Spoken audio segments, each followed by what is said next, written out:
Tonight, on Fins TV, we ask if GM Jon-Eric Sullivan's controversial NFL draft picks were bold moves, big risks, or part of the major plan. Jeff Hafley gets new weapons on defense, and the Fins TV crew looks back at the draft, the surprises, and what it all means for Miami Dolphins. Fins TV is here.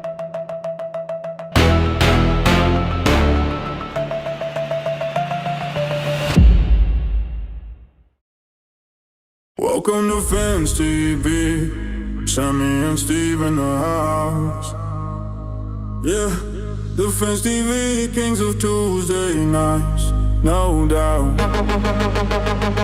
Miami Dolphins football, that's the only creed. At Hard Rock Stadium, we get what we need. The Fins TV crew is here, we're breaking the span. With Shari, Jason, Matt, and Adrian. This energy is perfect, you can feel the heat. Turning up the volume on this reggaeton beat. No matter what, at least we have each other. Charlie, at least we have each other, Dolphins fans. Through every single victory and every plan. Oh yeah! At least we have each other, Dolphins fans. The Fins TV kings with the mic in our hands.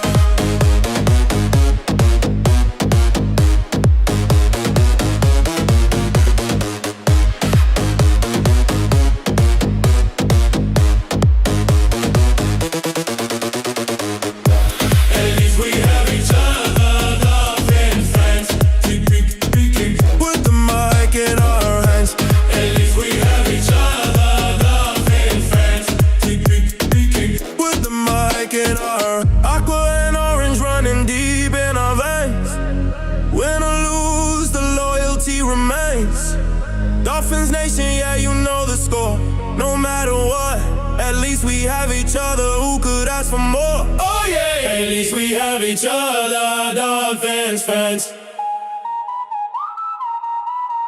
Oh yeah, at least we have each other, Dolphins fans. No matter what, we have each other.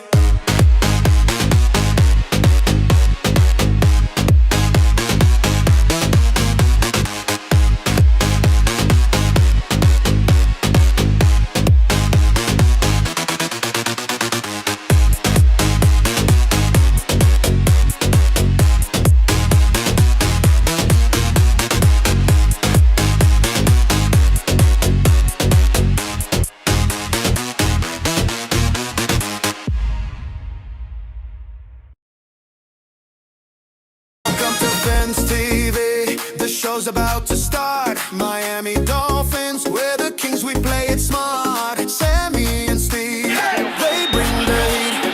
Big finish energy can stay in your seat. At least we have each other, we're family. No other Fins TV forever under the Miami cover. Miami perfect, we're living the dream. Fins TV brings the kings of Tuesday, so supreme.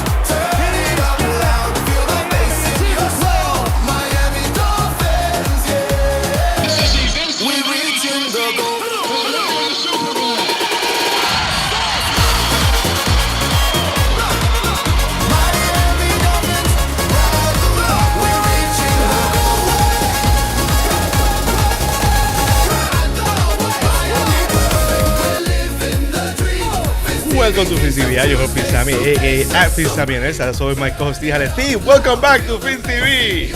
Sammy, Fins TV, the post-draft special. I'm ready to talk some Dolphins and a brand new team, 13 new drafted faces, and a lot of undrafted free agents to discuss here. Absolutely. Absolutely. Lots of controversy, but we'll talk about that. It's the Dolphins. When it's not, when it doesn't rain. Come on now. In San Juan, every single day. So, exactly.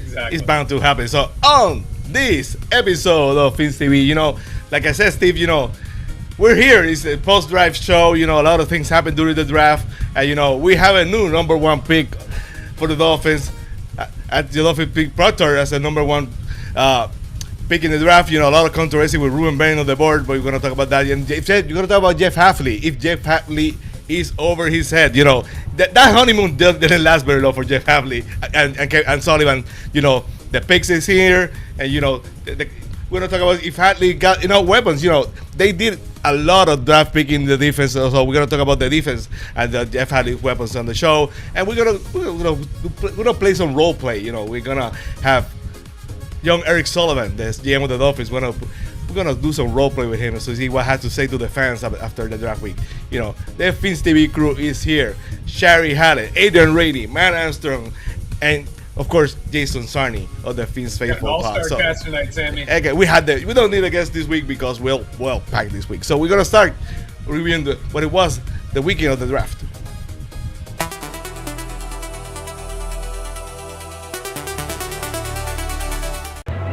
With the 12th pick in the 2026 NFL Draft, the Miami Dolphins select Caden Proctor. Touchdown! Away! He's down! To protect Malik Willis. The Miami Dolphins select Jacob Rodriguez down the middle. Touchdown! Will Kazmarek. Gonna be tracked down from behind by Trey Moore. And Jacob Chris Johnson being a first-round pick. The Miami Dolphins select Chris Bell, wide receiver. Looking long in the breaking free inside the 20, inside the 10. Touchdown. They throw it deep. Shock inside the 5. Again, Chris. Well, Steve, again, always a controversy. That honeymoon didn't last too long for Sullivan. You know, fans are some of the fans were furious during that first day. Of course, Canes fans were, you know, they could not believe it. They were really, really mad. Over that first day, most of the fans didn't like them tonight. Yeah, overall, the fans, not only Canes fans, that first night, lots of fans said, "Yo, this worse than Greer, being Brad Greer," you know.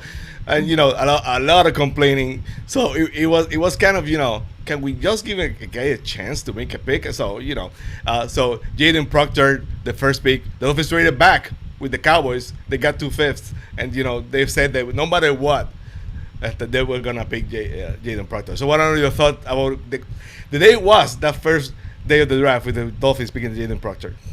Well, I mean, I could sit here and just question all day long the logic of the Cowboys moving up one spot to get and giving up 2/5. I'm not going to complain. It's just weird to me. But this draft, Sammy, was the absolute antithesis of the Tua, McDaniel, Tyreek era that we had here. Sullivan and Hafley didn't just bring in different players.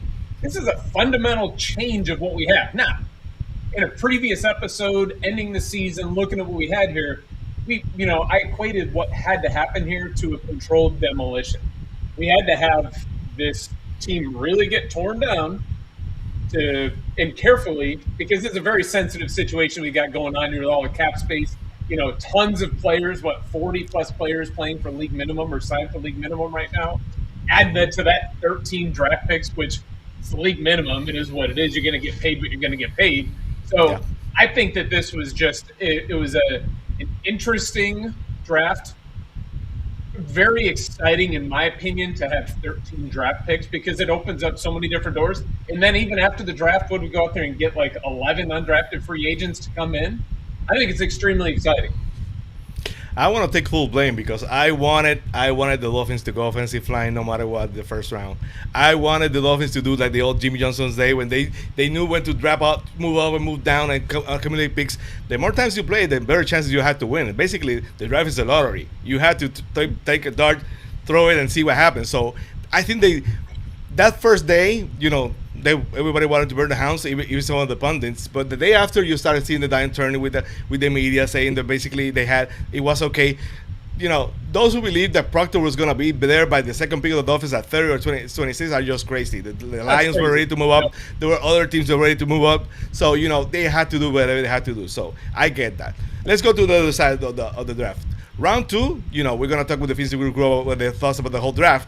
But, you know, they picked a lot of defense, some questionable calls, you know, but, you know, I think overall, I think they did a good job. They found a way to move down the board. They found a way to accumulate a lot of picks and basically trying, like I said, throwing darts to see what sticks. So I think a lot of pundits basically getting their draft grades better to a B plus, even some A's. So Armageddon, Dolphins Armageddon, every single time it happens. I think by the end of the weekend, a lot of fans understood the move, and a lot of the pundits at the national media said, the Dolphins did the right thing. What are your thoughts? No, I think that we'll get a chance here to talk to Matt Armstrong, who was just absolutely up in arms and angry at the pick that we had, and he was like, putting down the Dolphins organization. No, actually, he wasn't. I'll let him tear me down for a little bit when he gets on here, because I know that he was like subtweeting me and saying like these people pissed off and saying we need to build the trenches. And yeah, I was one of those guys that I was like, I want that shiny, Reuben Bain vehicle sitting in my driveway, when the reality is we need to build the trenches. We need that. And the last time I was this like shocked, it was that Brady Quinn, Ted Ginn Jr. Gotta hope that Caden Proctor turns out more of a big impact, consistent impact than Ted Ginn Jr. did for us. But I don't care what grade draft people give us. Frankly, it really doesn't matter to me. Caleb Douglas was seen as like the biggest ridiculous reach that we had out there. Who knows? Nobody knows what they're going to get. So let the cards fall. We got to see how we play. Got to get into training camp. Got to get into mini camp. We'll see how it goes. But, I was not a big fan when the Dolphins took Minka with the 11th pick as a safety. There had only been 2 top 10 safety the last 20 years. So it's not a position I will go. I get it. He's maybe, he's going to be the next Ed Reed. Who knows? But I, for one, I don't like to take a safety that high. That's just me. Nor a guard either. So, well, we had the Fins TV crew here, so let's welcome them. The whole crew is here. Sherry Hallett, Adrian Rainey at the Rainy Day Pod, Jason Sarney of the Fins Football Podcast, and Mr. Perfect Manhassan. Good evening, guys. Hey, everybody. I want to start with Sherry, of course. Sherry, ladies first. It's bound to happen. No, everybody's going to be happy. Those things happen. I understand that. I'm not always happy. But I think it was a much better draft than what Chris Weir has delivered for the Dolphins in the next, 10 years. So I want to know your thoughts on the Dolphins first, grabbing Proctor in the first round and the 6th move in the third, fourth, and all the rounds. Yeah, Sherry. You're on mute. You're Sherry. I'm pulling my husband. Sorry, I just... Yeah, you're putting a hat. Oh, man, pulling a Steve. I'm thrilled with the draft. Do you want to know why I'm thrilled with the draft? We should all be thrilled with the draft because we have no freaking clue any more than anybody else. So we should all just trust the people that are in the room and just be happy and say there's a reason that they went and they took Proctor first. There's a reason. They didn't just... I look at this and I don't believe that they just stuck something up in the, threw stuff against the wall and said, is that going to stick? They had a plan. And I'm sorry because I lost my headset here, so hopefully you can hear me. They had a plan. We might not agree with the plan, but we don't have to. So I'm not unhappy because this could be the greatest draft ever. It could be the worst draft ever. And the only way any of us are going to know is when we hit the field. And even then, we may not know till next season how this plays out because there's some developmental talent there too. Everybody's not going to be a day one starter. I do believe we've got about 5 in that draft that can be starters starting this year, which is good. But I'm not going to stress about it. I'm not going to lose sleep about it. And I'm certainly not going to cry about it because until we see this plan gel and come together, we don't know whether I'm sorry, but none of us know whether we're happy or we're unhappy for real. So that's my opinion. Absolutely. I'm going to go to Jason next, Matt, and I'm going to leave Adrian to last. So, Jason, you did a great coverage. I had a chance to see a couple of, spots with Fins Faithful with George. You covered the whole draft. Great job by George and you guys. But I want to know your thoughts because for me, they set out to do something, and they did exactly what they would say they were going to do, even from the day one. They said they were going to get bigger. They said they were going to get more physical, and they did exactly that. So, for me, if you set out to do something and you accomplish it from the part of their plan, they got an A. The results are going to have to wait maybe 2 or 3 years because they said it from day one: draft and develop. You don't develop in 1 year. It takes you a couple of years. It worked in Green Bay. We have to wait and see if it works here. But I want to know your thoughts about. First of all, Jordan Proctor the first round and all the moves afterwards. Yeah. Well, Sammy, I think you really hit the nail on the head with a couple of those words. I wrote 4 words down about a minute ago: physicality, leadership, versatility, athleticism. And that's the theme that Jon-Eric Sullivan said, we're going to go in and that's what we're going to look for. And they drafted 13 players, and I think that they really accomplished that in the grand scheme of what they did. Now, not everybody was the perfect athlete, but the majority were very high in relative athletic score, which is a metric that is but really been observed by the Green Bay executive tree where Jon-Eric Sullivan has grown up essentially for 50 years. So that, as well as physicality, and that first round pick screams physicality and athleticism in Caden Proctor. Now we're going to throw in versatility. He was drafted, Proctor, to be a tackle. That's where he will be in 2, 3, 4, 5, hopefully plus years. This year, flexibility. As Jon-Eric Sullivan said, he could play 4 positions on the line. Do you kick him inside to guard? Do you put him next to Patrick Paul, which is extremely intriguing, and then you move Jonah to the right guard spot or put somebody else there? Or do you actually ask Austin Jackson to say, you know what, we're going to put you back to right guard, you played a little bit there, and we're going to start our new guy right on the right tackle side, creating a bookend with Paul and Proctor, which is eventually, I think, what the plan will be. So let's wait and see on that, but extremely athletic, moves extremely well for his size, 6'7", and just agile. You could even see him playing a little bit of a wide receiver or a wildcat runner. He's got that capability, but we're probably not going to see too much. Can't wait. Yeah, can't wait. Hey, listen, if it's, inside the goal line, you need points, not inside the, inside the 5-yard line, close to the goal line, sure.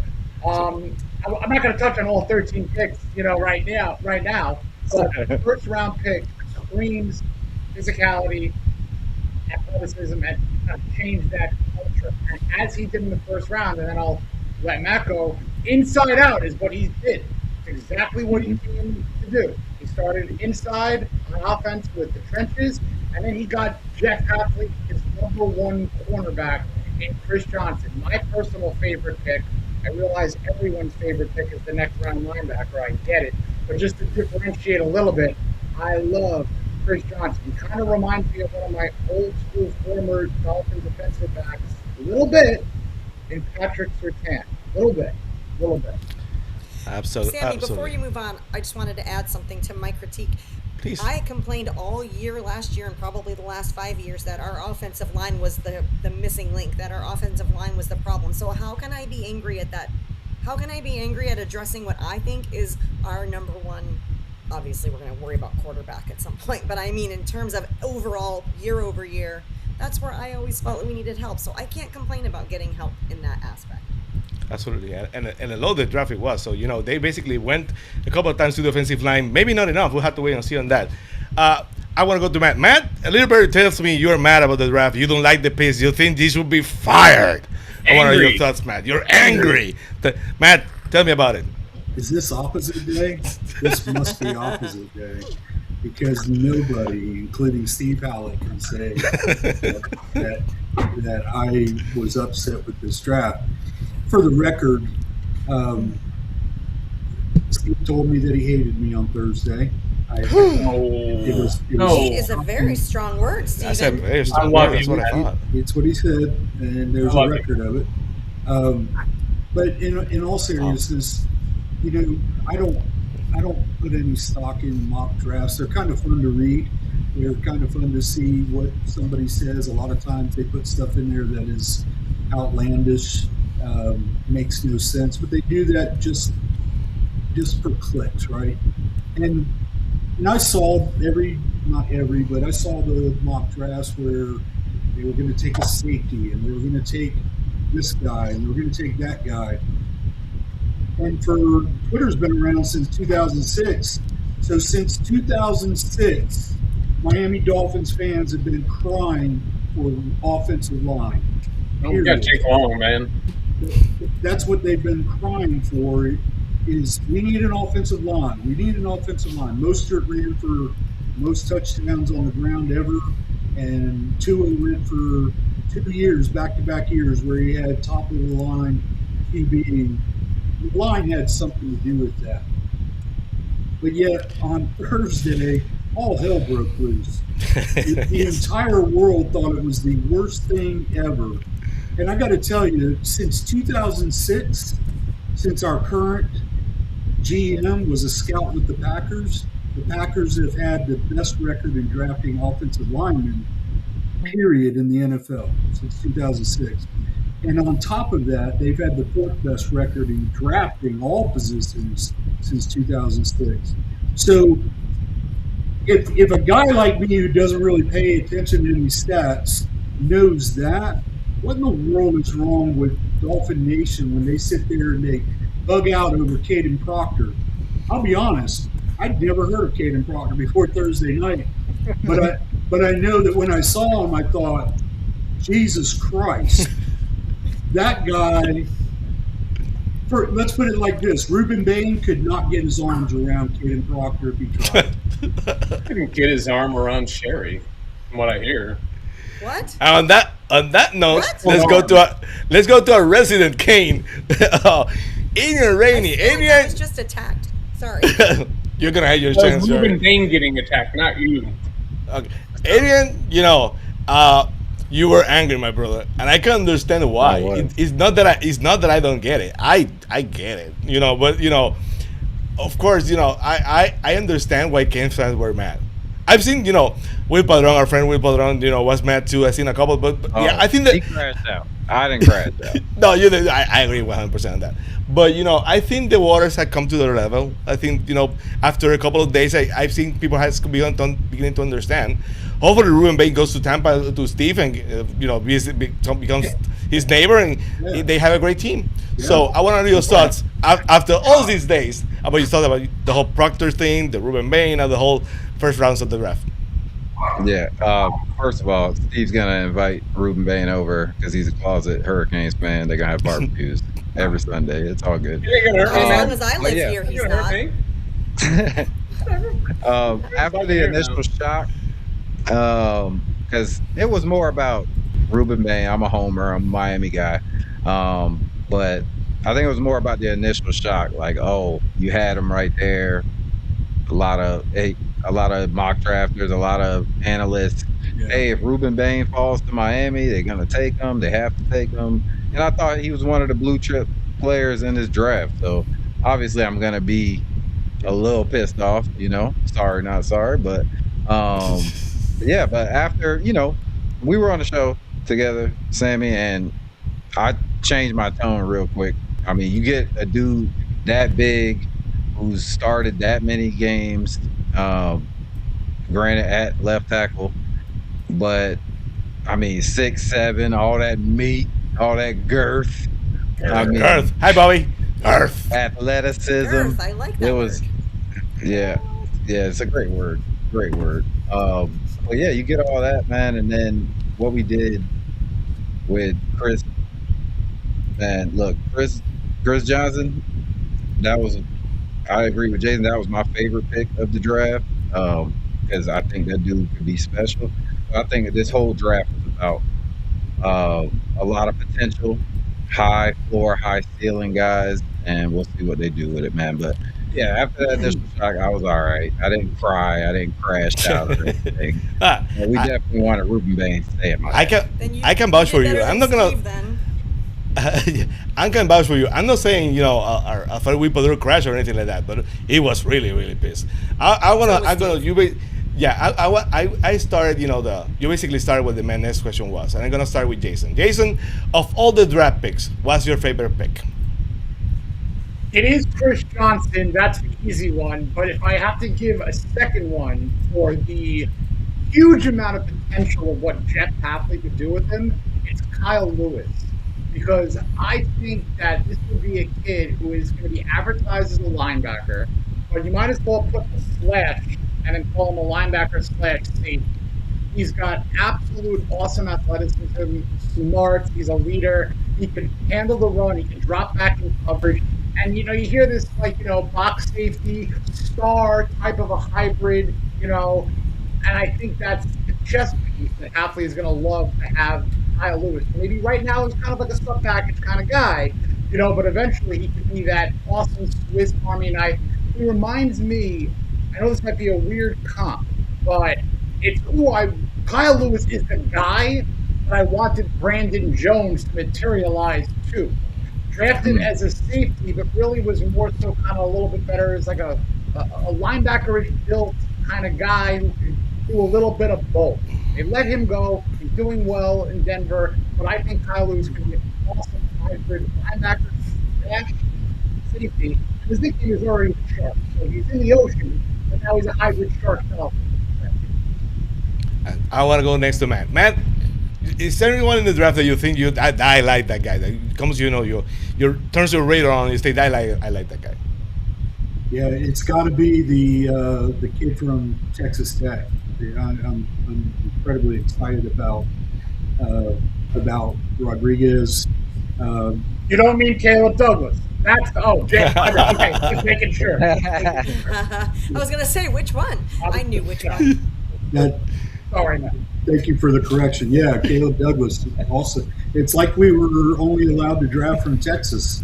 Yeah. This past week. So won the draft, man. They make them bigger in Texas, right? I was saying worst places to draft. Last time Texas didn't take an L this year. There you go.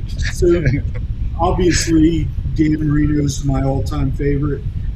Zach is right there, 1 and 1A, and the idea of having, and I promise I'm not. The similarities are solely the same school, the same position, but the hope that we would have the opportunity to have some greatness. He came in 5th in the Heisman voting.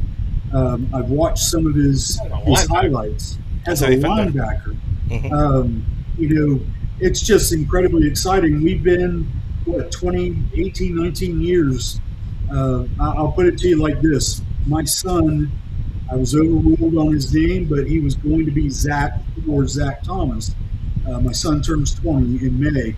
So it's been that long since we've had somebody like that. And then you pair him up with Brooks right there in the middle. Am I mistaken? Didn't Brooks lead the league in tackles last year? If he didn't, he was very close to it. That's the kid that excites me the most. I can't wait to see him get in there and show us what he's got. How about you, Sherry? Do you have a favorite from the whole draft? Oh, absolutely. And Matt already started the ball rolling because it's Jacob Rodriguez. He may not look like Zach Thomas, but he was coached by Zach Thomas. And Zach Thomas cannot speak. I mean, he speaks so highly of this kid, and it pains me to say kid because he does have a wonderful 70s porn stash. But he forced 7 fumbles last year. He is going to be I feel like he's going to make an immediate impact. I feel like this is not somebody we're going to have to wait to come on. Of all the people, I think he can be plugged in and make some noise. When we have a dog named Zachary for Zach Thomas, his middle name is Pfeiffer, like 5'4", so Zachary Pfeiffer. We are huge Zach Thomas fans. If Zach Thomas tells me this kid can ball, I'm going to believe it. So we have a dog named J-Rod. Yeah, so I'm excited about it. I'm excited because if we're going to be doing the schemes that Hafley keeps talking about, it's going to be physical. It's going to be the blitz, the packages that look like blitz, but it's really a sham, and we're going to be backing out. We've got a 4-3 coming, right? So he fits into this scheme perfectly. I am very excited about this, and I just want my husband to stop sending me pictures of this kid with this stash, so I don't have to keep. It went into our it wasn't my husband, but it went into our chat. When is Steve gonna grow the mustache? Somebody in my chat said, when am I allowed to wear it? When am I allowed to grow a mustache? When hell freezes over. So that's my pick. So we finally moved from Bradley Chubb, and now we have Jacob Rodriguez hopefully for the next 10 years. No. It's not like that. Don't put him on a level with Chubb. That's not what you've heard. That's a whole other level. Okay, good to know. Jason, I think you told me it was Chris Johnson, but what are your thoughts on Jacob Rodriguez? Oh, he's a stud. I mean, he's a tackling machine. Gary, you mentioned it, 7 forced fumbles. He also got 4 interceptions, so he can get back to coverage as well. Look, he's probably going to eventually be that inside linebacker. Will probably begin his career as like a weak side linebacker. But when Jordan Brooks is eventually and inevitably going to move on. You swing Jacob Rodriguez right into that middle, and I think he's going to be, a couple of inches taller version of what we loved from Zach Thomas, relatively, with a bit more coverage skills. Absolutely. Steve, what are your thoughts? Who's your favorite player in the draft? For the Dolphins draft? All right. Well, just a couple things first, because I like to take in what people say and then give a little bit of feedback. Matt, you touched on like the mock drafts piece of this, and look, I admitted earlier, and I'll say it again, I was shocked and disappointed because, again, as much as I like to put out there games, not names, I get sucked into the process of like, hey, give me a good name. Give me that Ruben Bain. Give me the Caleb Downs. Give me those people. So, but the reality is, then I go on social media and I see my man Matt Armstrong spitting facts out there, and he's like, y'all just crybabies. And I'm like, man, is he I know he's just reading my timeline, and he's like, Steve, shut the F up. Stop crying. You've been saying we need trenches. We got trenches. Now you're going to sit here and bitch about it. So I'm like, God damn it. Matt Armstrong is right. I'm wrong. But speaking of mock drafts, every Monday after the draft, people like to put out there. And I know Jason Sarni's probably already gone out there and done several 2020. Don't shake your head, no. Not yet. Not yet. Not yet. 2020. I need a break, Steve. I need a break. Okay, I'll give you till next weekend. After the 2025 draft. Come back this week for the 2027 draft preview on Fins TV. I'm just kidding. No more mocks. Exactly. After that 2025 draft ended, some people went out there, bigger names, and posted up there too soon 2026 mock drafts. And in the top pick overall, in some of them, and in others in the top 5, was your man, Caden Proctor. So there's a reason why he was that high then. And then you have the usual late people that come in, flood the top of the draft. They have a great 2025, 2026 NCAA campaign. They have a great combine, the Underwear Olympics. And then all of a sudden they're at the top of the draft. I'm not disappointed in somebody who's that big of a stud. That being said, I could seriously pick any one of these, but I'm going to go to the hairless cat out there that nobody wants, and that'd be Caleb Douglas. And the reason I'm going to say this is the guy is 6'4", 205 pounds. You can't he high that. Points the ball. He can't teach that. All right? Teammates with Rodriguez. He's from a Big 12 championship team that made the college football playoffs. You got Malik Willis throwing the ball, which we don't know what he's going to do other than the fact he can put some freaking zip on that ball, which we haven't seen in Miami in a little while. So we don't know what we're going to get out of this kid other than the fact he can high point the ball and he's pretty damn fast. So you can hate all you want. We don't know what we're going to get out of him. But, again, the state of Texas won this with 5 picks in the out of our 13, so that's a pretty big thing. And then I will say this, that it's a coincidence because it's not related to it, but Caden Proctor having 1972 tattooed on his knuckles can't be a coincidence. So, hey, there you go. It's a sign. Yeah. See, real quick, I just want to expand that to Caleb Douglas. I love that. And to play into that toughness and new identity mindset, he's a very willing and able blocker. So if he's not going to get the ball, he's going to be downfield and enjoy the physicality of knocking someone out of the way.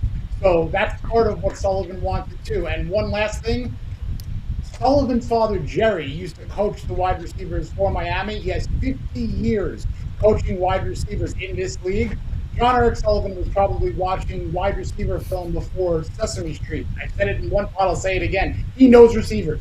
He knows how to evaluate them. So I love it, Steve. Yeah, what we walked away from this weekend with 5 new wide receivers in our offense, between the undrafted free agents and those that we drafted.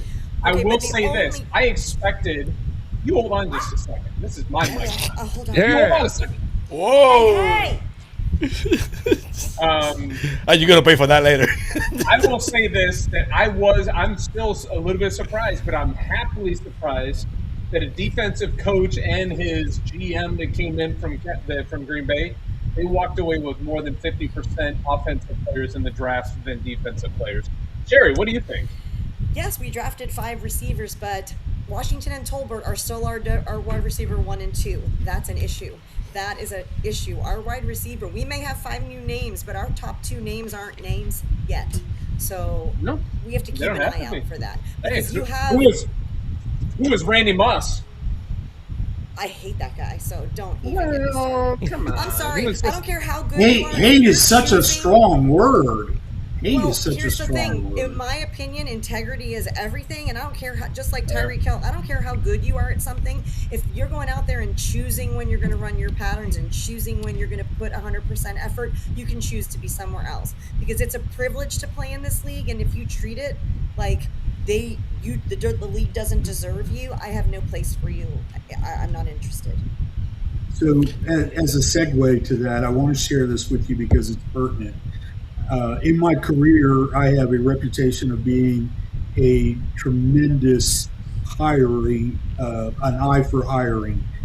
Director of HR back in February pulled me aside and asked me, what's your secret? And I don't really have a secret. A lot of times I go by my gut, but I have a tremendous success rate at hiring people. So last week I hired somebody, and the craziest thing of all is 5 minutes after I hired them, I offered them the job, they accepted it. 25 people walked in the office, started booing me, cussing me out, and telling me it was the worst hire I had ever made. And honestly, I got to tell you, I appreciate you guys for sticking up for our new GM, our new coach, and the fact that they put in 13. Somebody in the chat said, how many starters are we going to get? The answer to that is 13. And why? Because in Jon-Eric Sullivan, we trust.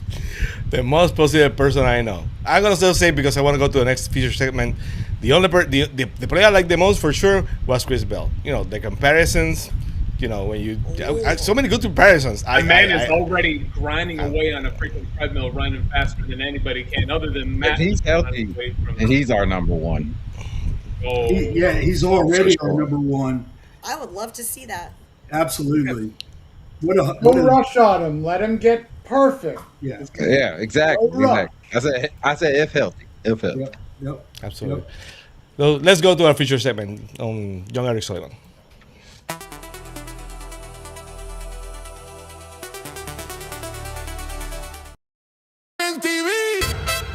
Sammy and Steve, the crew's alive. No matter what, we have each other. This is the place, forget the bother. Fins up, hearts beat true. Welcome to Fins TV, it's all for you. Trumpets blaze, the beat goes on. Fins forever, strong and strong. Miami lights, the waves are free. Welcome home, this is Fins TV. Jon-Eric Sullivan's first draft as Dolphins General Manager is officially in the books. And now the real questions begin. Was this the blueprint of a GM who knows exactly what Miami needs? Or did Sullivan look like a man in over his head? He promised a tougher, more physical football team built with high-character players. But did his selections actually match that vision? Or did the Dolphins leave too many questions unanswered? Tonight, the Fins TV crew breaks down Sullivan's first real test.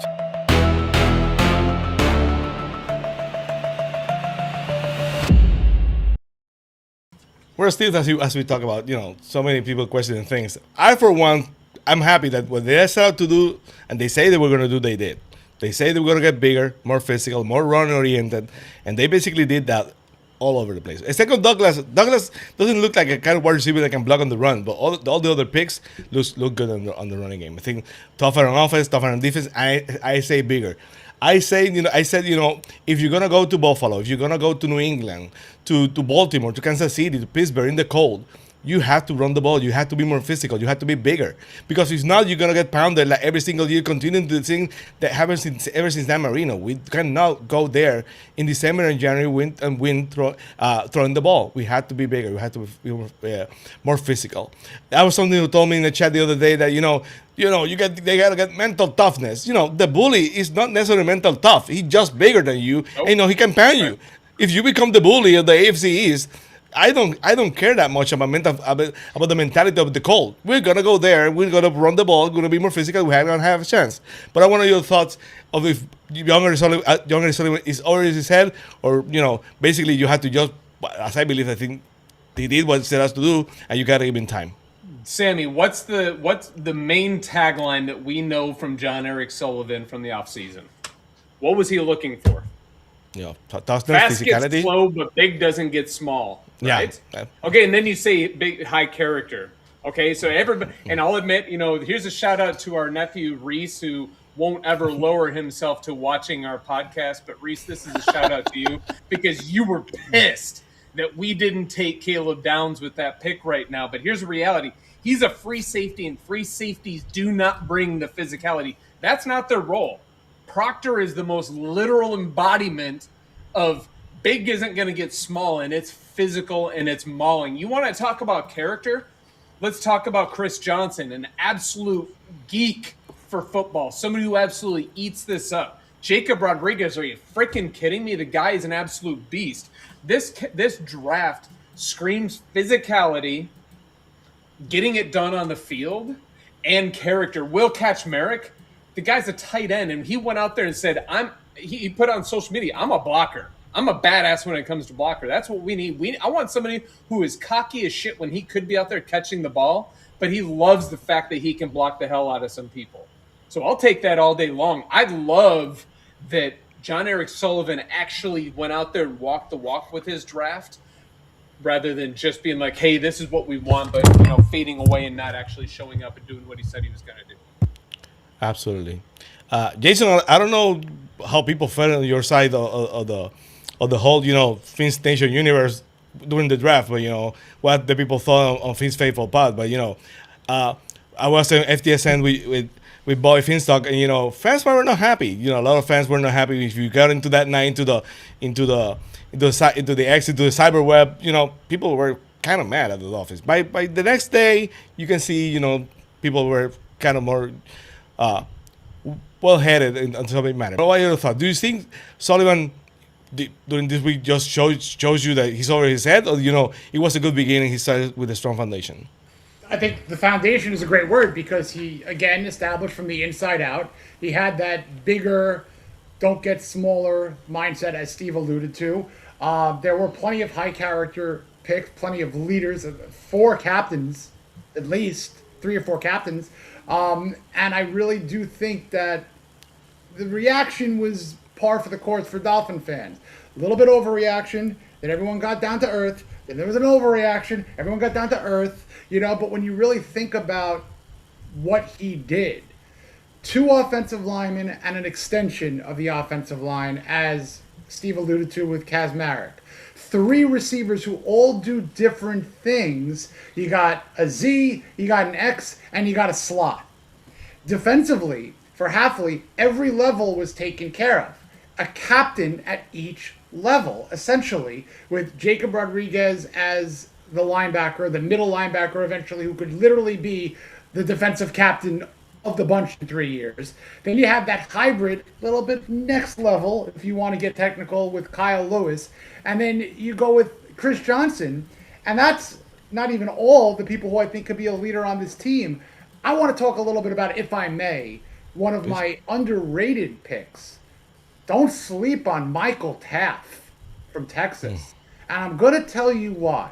Babyface Taft. I get that works for me. When he gets back from touring with the boy band, he can play for us. Listen. There's a lot of intangibles that I like in a person and a player before they even get on the field, which why I would support them being as best of a player they could be. He started out as a walk-on, earned a scholarship, became a full-time starter, and then he was all first team SEC and then an All-American on a lower team. But we're not talking all Mountain West, all due respect to Chris Johnson. We're not talking all Conference USA. What are we talking? All SEC. The best conference in college football. And what Taft is. Hands down. Versatile. He might not be the fastest. He might not be the strongest or biggest, but he makes up for that with his instincts, his intelligence, and the fact that he could be a coach on the field.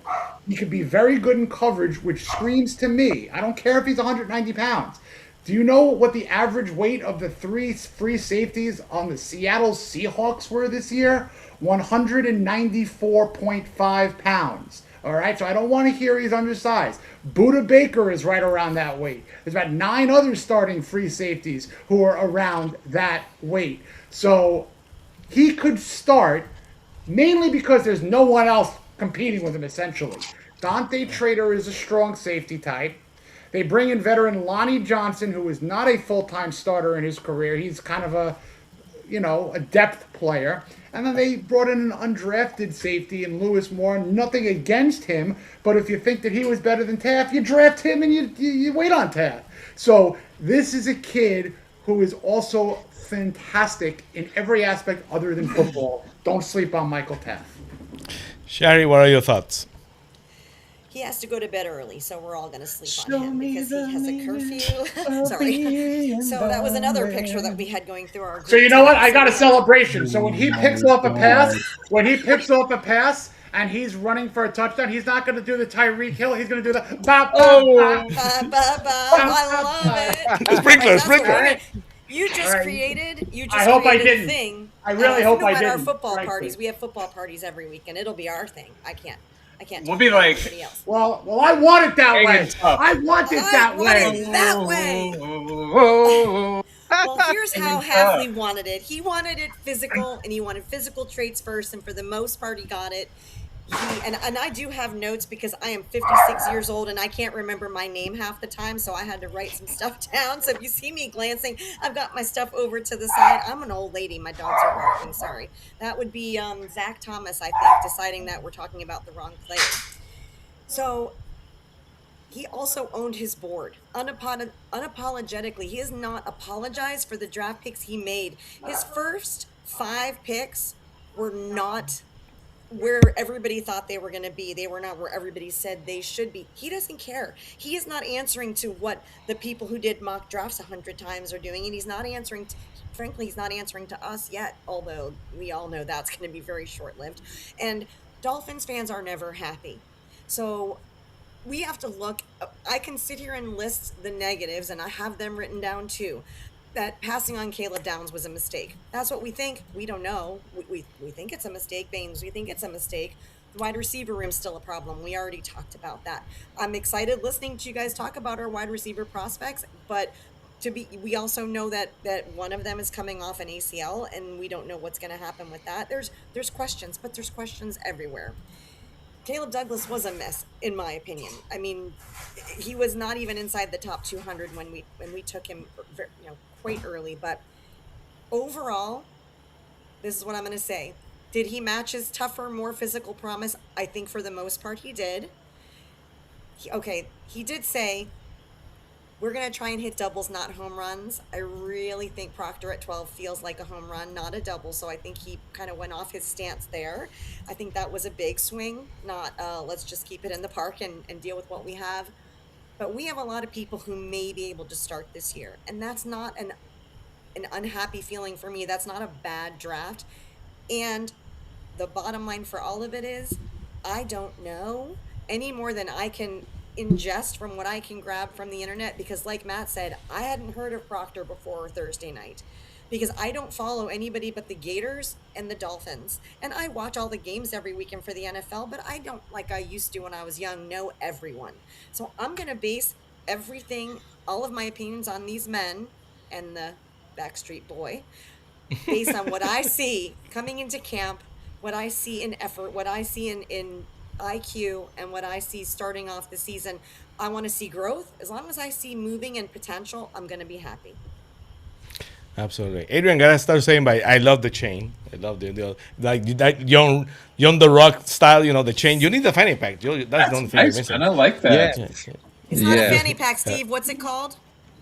A lumbar something, a lumbar pack, a lumbar bag. Lumbar support pack. So Jason had they had a name in Seinfeld. Jason probably remembers. How about you, Adrian? What are your thoughts on Sullivan first year drafting? I love the conviction, man. And I said this before. I love that he saw the guys that he wanted and he went and got them. They're all physical.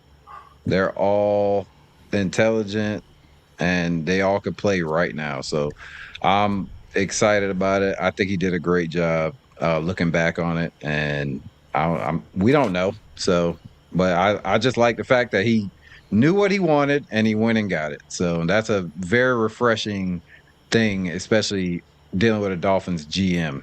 So it's all good, man. I'm all good with it. Absolutely. Matt, this is a great point by Adrian. You have to have conviction, because if you start listening to everybody, basically you're going to go crazy. And especially what happened to Chris Greer. Chris Greer wanted to be complacent to the people, to the owner, to the head coach. And, sometimes you have to have this, the puck start with me, and it's on me, and he said it already. So what are your thoughts on Sullivan's first draft? One thing that really stands out to me is he was emphatic when it came to one player that nobody has mentioned today, and I'm going to go ahead and take that chance. He's emphatic that Devon Achane was not going to get traded. And now that you see the after effect of the draft, you got to believe that's conviction right there. You have a team that is not expected to do very well. That's fine. We understand you're in a rebuilding mode, but your one weapon, your one absolute certifiable weapon that you have, your very first pick, you went out and you got that weapon help. And the idea of running off the left side behind Patrick Paul and Proctor, and I'm going to add a little bit of spice to that. Over the years, people, especially those people in that god-awful city of Buffalo, New York, have been crying about the friggin' sun in South Florida. They're crying. Stop talking about the damn sun. Yes, they hate it. Now, imagine getting your mouth punched over and over and over. Yeah. Not to steal Marshawn Lynch's deal, but over and over and over and over. And Devon Achane just running right behind those two. Eventually, the soul gives up. September, October, eventually you give up. And that's worth a win or two in the course of the season. So I love the fact that he had conviction. I love the fact that he seemingly doesn't give a damn what the fans or the mocks or the, Isn't that an amazing internet. thing? It's a great thing. When Greer said that, it felt like he was being condescending. This guy says it, and I sit back and go, that's the way it should be, man, because I don't know your job. I don't know what you do, but it sure as hell seems like you do. I'm stoked about it. And not Absolutely. just Can I September mention and real quick? Yeah, go ahead. Nobody's Adrian. talking about DJ Campbell either, the guard out of Texas. Oh, that is yeah. a big, Garth. meaty man that is very violent. So, You got meat. I'm telling a whole lot of It's meat. what's for dinner. We almost have. So- We're reaching 500 watching our plan. Please like and subscribe. If you're an ex, Like go and to YouTube, subscribe, give us a like and share. subscribe. Share it. Just Absolutely. say something to Matt real fast. Matt, you said, the taking that pounding, the linemen opening those holes. Yeah. I know this is awful, but Achane wearing them down. It's not just September, October. It's the third quarter. It's sticking with that run game and wearing them down in that first game of the season, in that second game of the season, because that gets tiring an hour and a half later, not just a month later. And that's going to make a big difference. As long as we stick with the game plan and run that ball down their throat, you can get that going. It opens up the whole rest of the game. So it's a complete game changer. Absolutely. 100%. Let's go to our next segment. Let's talk about Jeff Hafley weapons, because now it's going to take us a minute to we finish. I'm sorry, Steve.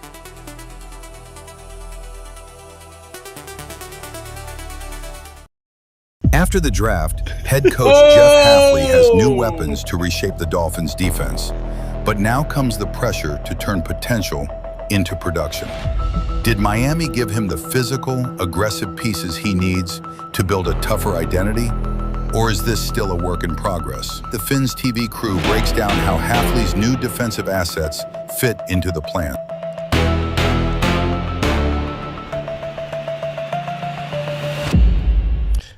Well, guys, it's been revealed that basically Chris Johnson was a Jeff Hafley pick. He wanted Jeff Hafley. Jeff Hafley really wanted Chris Johnson. He was a favorite player in the draft. A lot of people like Chris Johnson. Now I know Jason loved him before. I know George did. I know Bobby did. But, everybody else now loves the plays we took. So what are one of your thoughts when you see the plays they took on defense and some of the moves they did during the offseason? Jeff Hafley has done enough. They have enough weapons to work this year, Steve? What are your thoughts so far? Okay, well, first of all, we have no idea. Sherry and I, we take a nightly walk. Last night on the walk, we were like, we have no clue what type of defense we're going to see here. Yeah. We know that we're going to see some different bodies, but we have no idea what type of defense we're going to see. Absolutely. We've gone from Flores to whoever he had for all. We've gone through tons of different defenses. We don't know what we're going to get. But what I do know that what we saw last year was a lot of soft zone and a lot of long completions across a soft middle defense. And that was really compensating or overcompensating for very inexperienced and a less talented secondary. So I'm really excited about the Johnson pick where somebody excels in press coverage. It brings back the memories of the Xavier Howard where they excel in that press type coverage. The J-Rod, the Jacob Rodriguez pick just really excites me from a standpoint of thinking that you've got somebody who can really, truly anchor the center of that defense. I'm extremely excited about what we're going to have there. Bottom line is we have no idea what we're going to see when it comes to the defense, but I think we are really going to see a cohesive, young but cohesive team that's going to come together, and I think that we have new leaders on the defense. And I can't emphasize enough, I've said it for the past couple of years of being on this podcast, leadership within the hash marks is really what really truly matters here. Absolutely. We surpassed the 500 while watching on all platforms. Please go to YouTube. Please give us a like. Subscribe at youtube.com/@FinsTV_. Jason, the more likes that we get, the more drinks I'll take. Cheers. What? What? Jason, Jeff Hafley, talks so much about, being more physical, being hungry, that so many times we talk about Dolphins needing some dogs on defense. There are a couple of players that very, very intriguing. We have to wait and see if they are to be the players we expect them to be. But what are your first thoughts on the Dolphins, Jeff Hafley defense next year? Versatility all across the board. Look, Chris Johnson's a boundary outside corner, sure.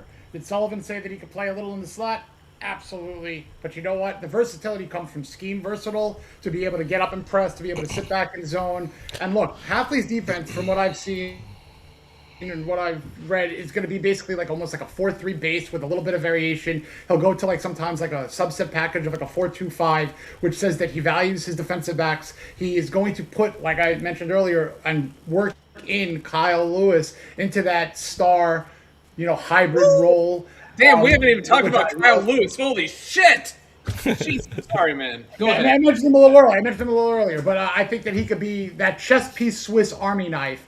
As for Jacob Rodriguez, absolute leader, eventual kind of anchor, as you said, of the defense. Taft, I think, has all the potential in the world to be a very good coach on the field, general coverage type guy. Trey Moore, we haven't spoken about him, is kind of a versatile tweener, off-ball linebacker who could be a bit of an edge rusher. Look, if you guys like basketball and you like watching basketball players do a spin move to get into a layup or a dunk, watch Trey Moore get to the quarterback. He's got a spin move. Who was that? All right. The only defender, Trey Moore from Texas. Trey Moore. Linebacker. So before he got to Texas, he was at the University of Texas San Antonio. He led that conference 2 straight years in tackles for loss, one of those years in sacks. He is productive. And in the NFL, he'll be, a rotational guy probably to start, get him on in at pass rushing downs, but he will get to the quarterback. The only guy on defense that they drafted that's not necessarily massive, versatile guy whose job is to just solely pass rush is Max Llewellyn as a 7th rounder. And he's a 6'6" pass rusher with a good set of moves. But Hafley has, at the very least, 4, but probably 5 weapons that he could mold into what exactly he wants. Versatility, leaders, physicality, smarts. IQ. Trey Moore was a William Campbell Trophy finalist. That's the academic Heisman. That's not by accident. These are guys that are leaders, C's on their chest. Not by accident. You mentioned Chris Johnson, student of the game. He's a football breathing individual who is going to want to say, listen, you think that I succeeded in the Mountain West just because it was the Mountain West? No, he made quarterbacks miserable at a 16 point and change quarterback rating. That's ridiculous. And in zone, that number was 20.4, and that's harder. That's crazy. You know what I mean? Like I've been saying for a long time that it's one thing to say, hey, we've got these measurables that you can quantify and everything. I think it's almost just as important and that much more difficult, Jason, to measure how much does somebody love the game? Where are they really truly invested in the game? And that's a challenge. Where are those Zach Thomases that you just don't know what is really truly driving them?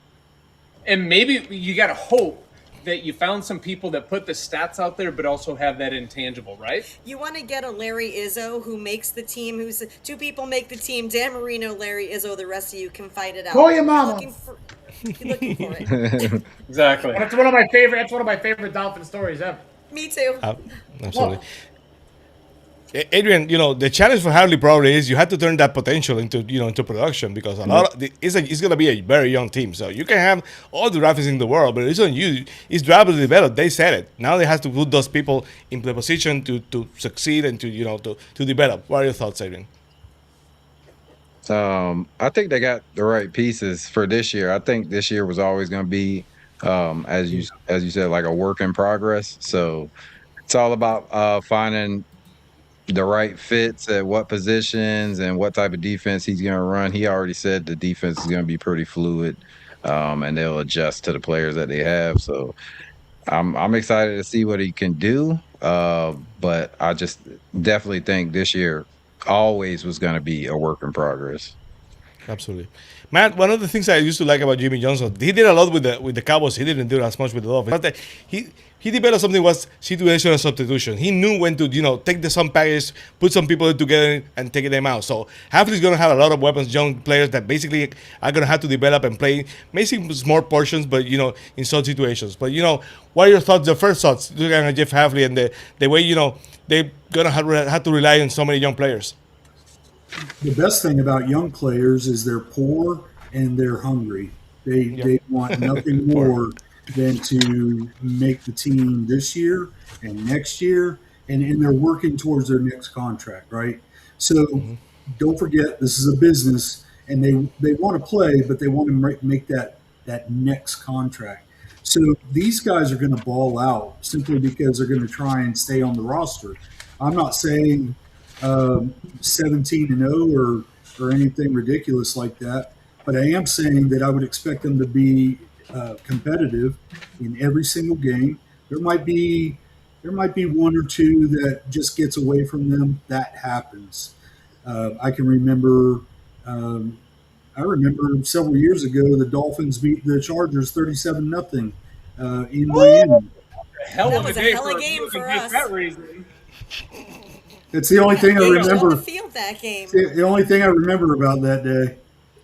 Oh, not us. We got engaged on the field. Somebody got engaged that day. Nice try, Matt. Hey. I can remember the Dolphins shutting out the Patriots and Tom Brady. It happens where they get lucky. It also happens where they get smoked. But it's clear that this team has a vision. It's clear that they have leadership.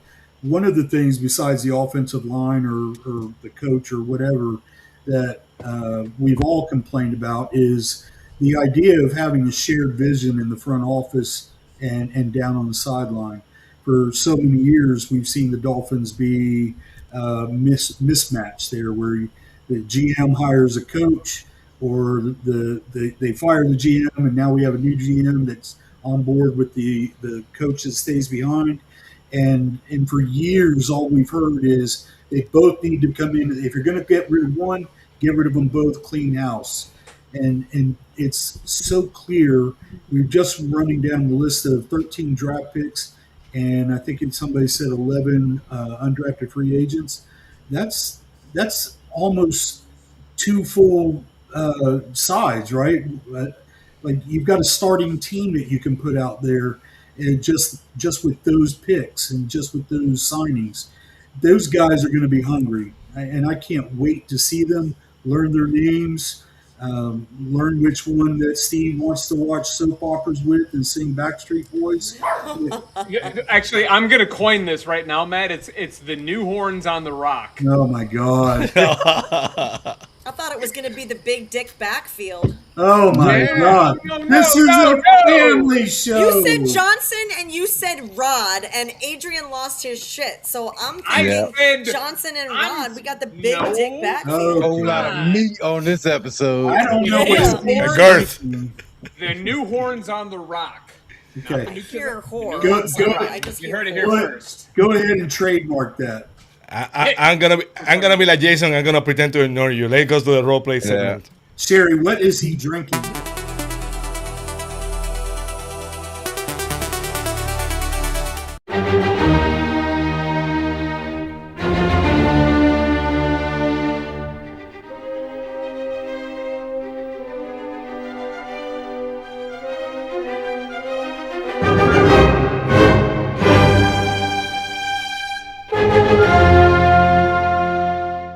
A lot of the fan base is still mad at Jon-Eric Sullivan. That's a fact, basically. You know they were gonna riot. We gonna have to do hell no, but we knew that the Fins TV group was gonna be okay. So what we're gonna do tonight is every one of you are gonna have to ask a question as a fan. You can be disgruntled, you can be happy, you can do whatever, and you're gonna basically ask Jon-Eric Sullivan a question. I'm gonna play the part of Jon-Eric Sullivan. So who wants to start? I'll start. Please go ahead, Sherry. Yo, bring it. What the fuck? What the fuck? No, I'm kidding. That's not my question. Okay, my question for you as a fan is: we have been burned a lot, like a lot. What's your message to the fan who's excited but scared to give their heart away again? Like I'm excited to see what's coming, but I just get stepped on every year. So, what words of encouragement do you have for the fan that's hopeful but scared? Sherry, this game is not for people scared. I don't care. I come from Green Bay. We title town. I don't care. We come here to Miami. Everybody's like crying. You have Chris Greer, here 20 years and didn't complain? I don't give a, what, Sherry. If you're scared, get a dog. I don't care. We're gonna win here, baby. We're gonna bring young players. We're gonna bring character to this team. If you're scared, buy a puppy. Who's next, guys? Hey, Jon-Eric. Bring it. Oh! Bring it. I don't care, Sherry. Bring it. Who's next? Which one of you? I heard a little crying this week. Oh, that's so mad. Bring back Chris Greer. I want you to hear it. Come on, who's next? How about you, the guy with the chain? I see you today with Facebook complaining a lot. You don't like canes. Come on, bring it, man. Bring it. All right, where's your eyes, bro? First of all. They're right here. They're right here. Right. My eyes are up here. Well, speaking of your eyes, you and Jeff Hafley seem real locked in, all right? You especially, you seem very intense. Like you could burn a hole through a wall. So I want to know, who will win a staring contest out of you two? I can't beat anybody. I can beat anybody, baby. I can't even beat Dracula in a stare down. Who do you think? I'm in that facility every day pumping iron. I throw myself to these biceps, baby. You think you're talking to me right now? I win the stare by everybody. Chris Greer, Steven Ross, Dan Marino, bring me whoever you want. I don't care. What does I have to do? Come on. I saw you crying. I saw you mad at me because I didn't drive Ruben Bain. I come for the Packers. I should have brought some cheese for all that wine you have here in Miami. Come on. Yeah. Tell me something about it, baby. Wow. Who's next? How about you, Jason? You better be nice to Matt. All right. You better win a fucking playoff game. What's going on? We will. BPA nonsense. I hear everyone BPA. The consensus BPA was only used by a couple of teams. You seem to have your own mindset of what this BPA is. How did you approach this draft? And are you telling me that Caleb Douglas was the BPA in the third round? Explain BPA to me. Best person available, that's me. It's not a best player available, it's best person, it's me. I come from Miami, I come from Green Bay. Green Bay you don't have the media, you don't have the prize winning every single time. So, I did what I had to do. I fooled you guys. I fooled you. Told you BPA, Ruben Bay was there, and everybody's like, Ruben Bay. I didn't care. I did what I had to do, and get no regrets. Matt, I like you. I'm gonna treat you nicely. What you have from me? So I really want. Thanks, Sully. I really want to get to the bottom of this. It's been bothering me since Thursday. And here's the thing, 13 draft picks. the Miami Dolphins had back on Thursday. Actually, it was 11 before they made the trade. So if you could have done it over, would you and Hafley both go to the same barber to get that haircut, or do you continue to go to different guys? I don't know what you're talking about. I know. I can understand because one day I look at him and say, "What is that on you? You know, you have the same. You know, that you think you're Ronnie Garvin from the '80s. I don't care." Also, I went to the barbecue. You know, give me the Chris Greer. So he took the hair down. He basically, you know, now aerodynamic. I don't care, guys. You know, but Steve, any last to say? You know, it's almost 9:10, so I have to go. You know, people are waiting for Don't push me. Don't push me. Hey, I get my time on the clock. Jon-Eric, you came in here talking about toughness and physicality, and big doesn't get small. But you know what else doesn't get small? Our salary cap nightmare. Our lack of playmakers, the size of the gap between us and the Bills. So my question is, when you look at this 13-player draft class and our projected 4-13 record next season, can you honestly tell Dolphins fans that fast gets slow, but big doesn't get small is anything more than just a really expensive fortune cookie? Steve, I can see you're mad. So let me explain this to you. One thing. You know, the only thing that doesn't got small was my cojones, because everybody wanted to take Ruben Bain and I took whatever I wanted. I don't care. Sammy, take it away. Let's go to the next one.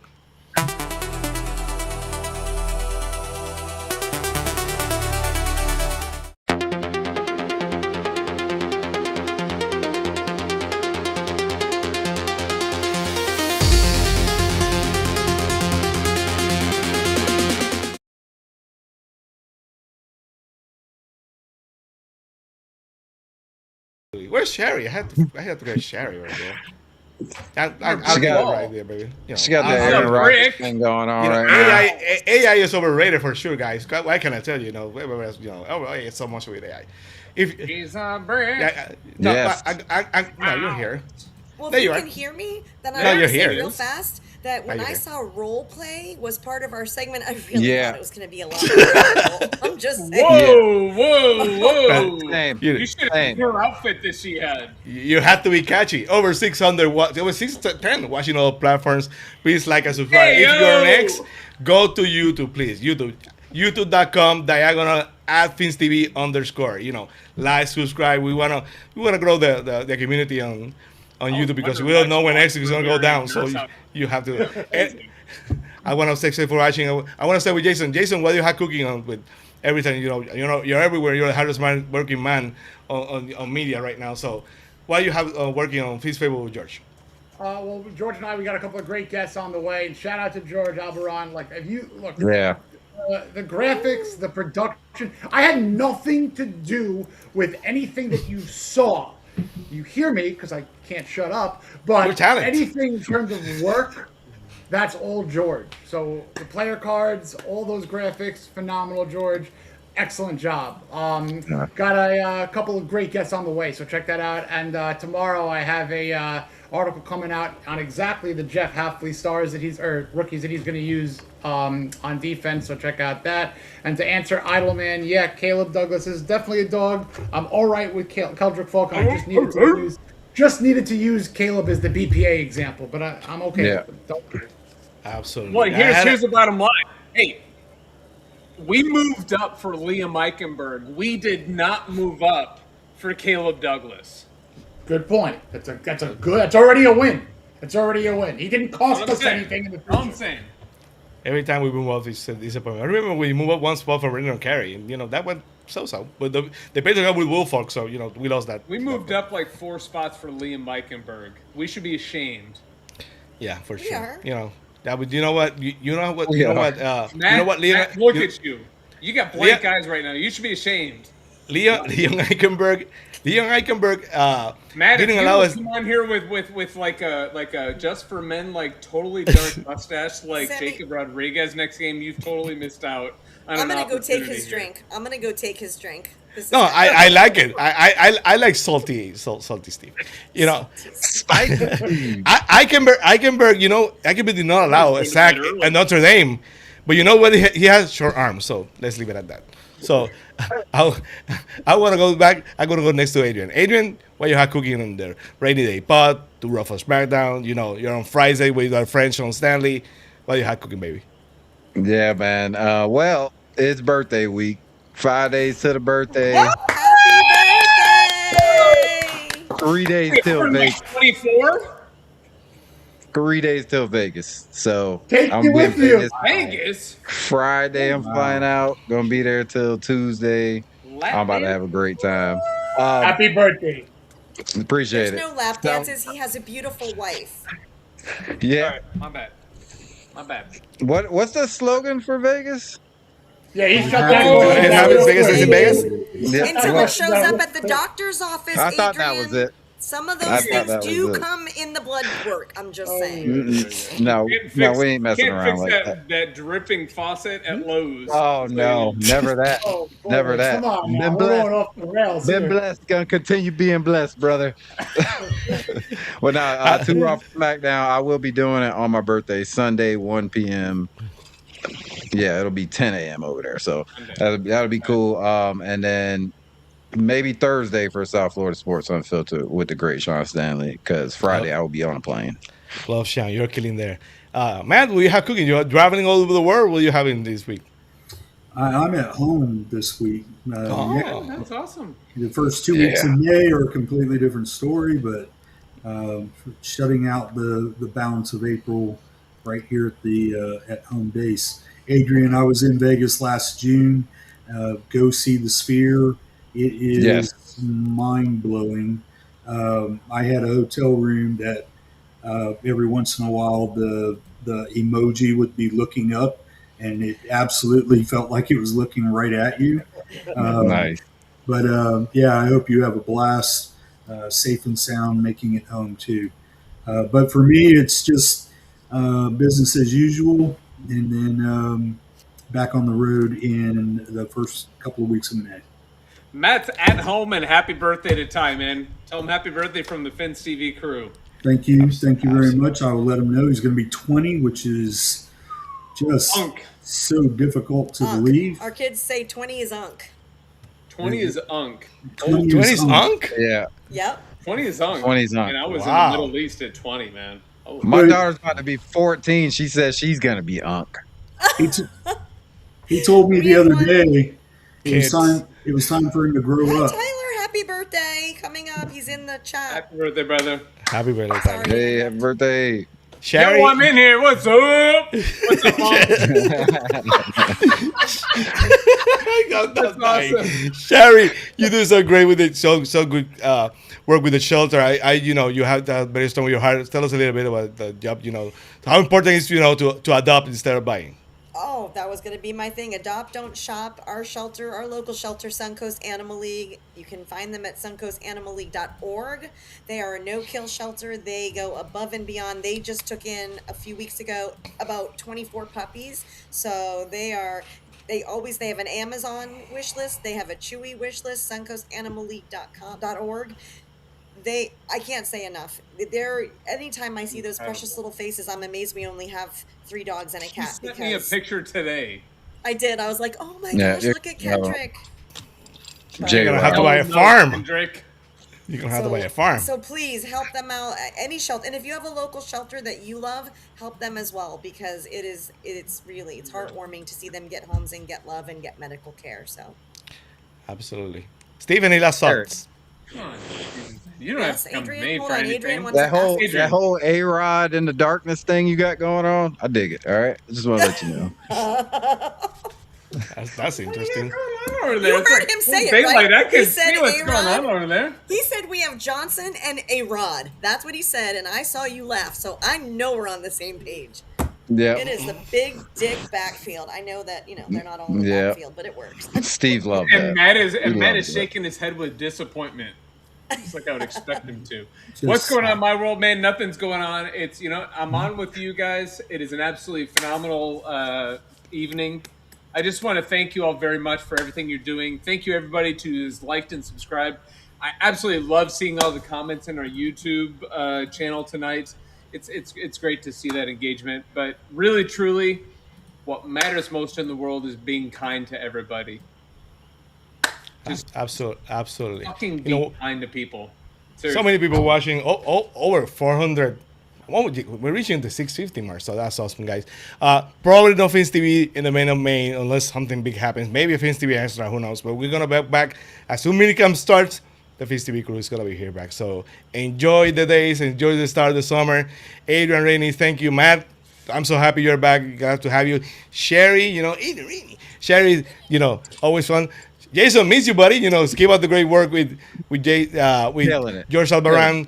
A special thanks to my friend Bobby Finsto for allowing me to share the screen with him during the weekend on Finstock Sports Network. This Thursday, the flashing of TSN Finstock Today with Bobby Finstock and myself, Thursdays at 8 p.m. Any last thoughts, Steve? Bye. I got one. Hold on, Adrian's got one. Please go ahead. It's gonna be good too. Hey, fast get slow, but big don't get small. I saw you the first one. And in the immortal words of Finn Sammy, at least we have each other. That's awesome. Fins up. Fins up. Thanks for watching Fins TV. Please like and subscribe. Up.